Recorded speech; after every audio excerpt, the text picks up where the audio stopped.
Kira-kira senapan Sabarata klasik ini worth it nggak sih untuk dibeli di tahun 2025 ini? Berikut penjabarannya.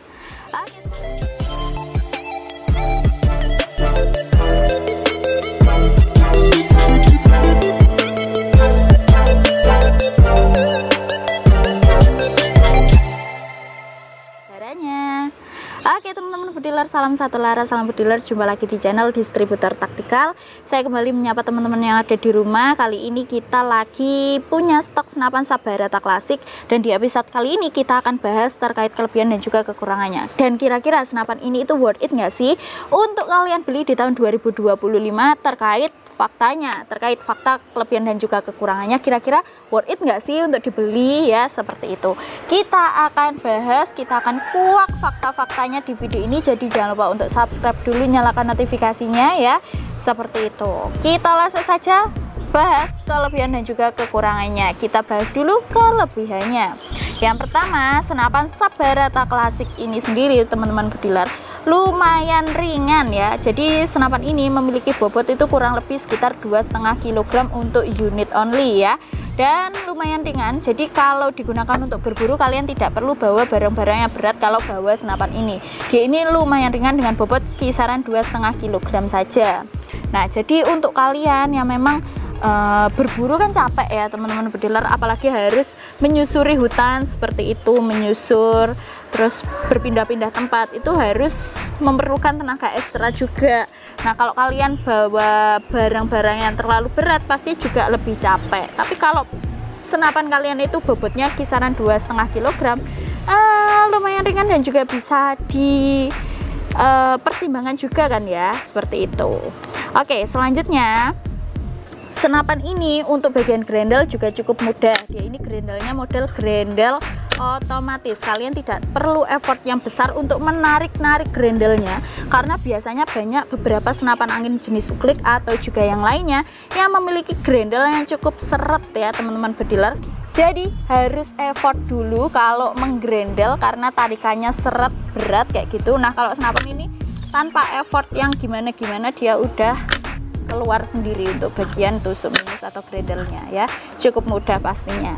Oke, selanjutnya lagi untuk unit senapan ini itu cocok untuk digunakan berburu oleh para pemula. Nah, untuk kalian para pemula yang baru memulai hobi berburu, yang baru terjun ke dunia senapan angin dan baru punya senapan angin, kalian bisa pakai senapan Sabarata ini ya, karena dia ini pemakaian dan juga perawatannya cukup mudah, tidak seribet senapan angin jenis lain ya. Senapan Sabarata pastinya cocok untuk para pemula. Yang selanjutnya, senapan ini juga punya beberapa pilihan. Nah, senapan ini punya 3 varian, yaitu yang standar dengan panjang laras 60, yang kedua ada yang long dengan panjang laras 65, dan yang ketiga ada yang varian super long, panjang larasnya 70 cm. Kalau yang ada di depan saya, dia ini panjang larasnya sekitar 60 cm atau yang standar ya. Jadi kalian bisa bebas pilih, disesuaikan dengan keinginan dan juga kebutuhan. Kalau semisal maunya berburu yang bisa untuk jarak jauh atau long range, kalian bisa pilih untuk varian yang panjang laras 70 cm ya. Jadi dia ini punya varian panjang larasnya kayak gitu. Lalu untuk selanjutnya, senapan ini juga bagian picunya sudah ada pelindung serta juga sudah ada safety triggernya seperti itu teman-teman. Jadi pastinya lebih mudah ya dan aman ya karena ada safety triggernya. Lalu untuk selanjutnya, untuk senapan ini rekomendasi digunakan untuk berburu semacam hewan-hewan kecil seperti ada mungkin ular atau juga mungkin tupai atau juga mungkin burung ya, seperti itu. Dia ini rekomendasi sekali teman-teman. Jadi cocoklah digunakan untuk berburu hewan-hewan di sekitar rumah kalian yang mengganggu ya. Kalau nggak mengganggu ya jangan diburu teman-teman bediler. Oke, dan untuk selanjutnya, untuk bagian kokangnya, dia ini juga lumayan ringan ya. Kalian bisa minimal pompa itu 5 kali dan maksimal bisa 10 hingga 15 kali tergantung kemampuan kalian dalam memompa. Kalau dirasa 10 kali pompa sudah capek ya sudah, berhenti saja nggak apa-apa ya, kayak gitu. Oke, selanjutnya lagi untuk kelebihannya, dia ini di harganya terjangkau, di bawah 1 juta kalian sudah bisa bawa senapan ini pulang. Harganya itu mulai dari Rp900.000 untuk versi yang Sabarata standar atau panjang laras 60 cm ya. Harganya lumayan oke, lumayan terjangkau, tidak lebih dari 1 juta. Kalian sudah bisa langsung bawa pulang senapan ini teman-teman bediler.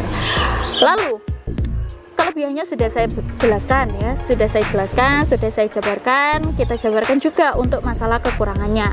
Oke, kekurangan yang pertama untuk senapan ini, untuk pengisian angin masih manual ya.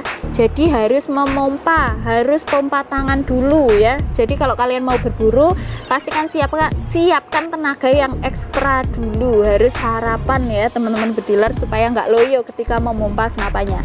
Karena apa? Untuk senapan ini minimal pompa itu 5 kali, maksimal bisa 10 kali. Katakanlah kalau kalian mau senapan ini powernya agak sedikit lebih besar lah ya, kalian bisa pompa 10 kali tembak, 10 kali pompa. Nah, kalian dalam sekali berburu atau 1 kali pergi berburu, kalian tidak mungkin hanya menembak 1 kali saja ya. Kalau misalkan 10 kali tembakan lah ya teman-teman bediler, kalian bisa mengkalikan sendiri. 10 kali 10 udah 100 kali kokangan ya. Kalian harus menyiapkan tenaga yang ekstra, karena untuk pemompaan anginnya dia ini masih manual ya, seperti itu. Itu untuk minusnya. Yang minus kedua, senapan ini tidak rekomendasi untuk digunakan berburu babi hutan atau hewan big game ya, karena memang powernya masih kurang mumpuni kalau digunakan untuk berburu babi hutan. Tapi semisal kalian ingin mencoba ya, coba silahkan saja ya, nanti kasih testimoni kita ya teman-teman bediler ya. Tidak menutup kemungkinan, cuma saya hanya memberikan ekspektasi di bawahnya. Semisal kalau saya memberikan ekspektasi bahwa senapan ini bisa digunakan untuk berburu babi hutan, ternyata tidak, kan malah jadi konspirasi ya nanti jadinya teman-teman. Jadi untuk senapan ini memang kurang rekomendasi jika digunakan untuk berburu babi hutan, seperti itu. Lalu untuk yang terakhir, senapan ini untuk varian popornya masih monoton atau kurang banyak variasi, mulai dari warnanya dan juga modelnya, karena memang dia ini untuk popor dari dulu memang modelnya klasik ya, seperti itu teman-teman, dan juga tidak ada varian popor yang lainnya selain klasik. Warnanya pun ya dari dulu tetap warna coklat saja ya, tidak ada warna lain. Jadi masih sedikit kurang variasi warna dan juga popornya ya, seperti itu. Nah untuk kalian nah jadi begitu untuk kekurangannya. Untuk kekurangan lainnya mungkin belum ada ya teman-teman bediler. Jadi untuk kalian yang mau beli senapan ini, mungkin video tadi kelebihan dan juga kekurangannya bisa jadi bahan referensi untuk membeli senapannya, sebelum membeli senapannya, supaya bisa jadi bahan pertimbangan sebelum beli ya, kayak gitu. Nah apabila kalian tertarik untuk beli senapan ini, bisa untuk langsung order saja ke nomor CS kita yang ada di bawah sini. Kalian bisa untuk langsung hubungi saja nomor CS-nya, kalian bisa pemesanan langsung ke CS kita. Untuk nomor rekening kita hanya atas nama Uda Sukses Mulia Jaya ya. Apabila diberikan nomor rekening di luar nomor rekening tersebut, hati-hati, itu penipuan. Oke teman-teman bediler, mungkin begitu dulu saja informasi dari saya. Sekian, terima kasih dan salam satu laras.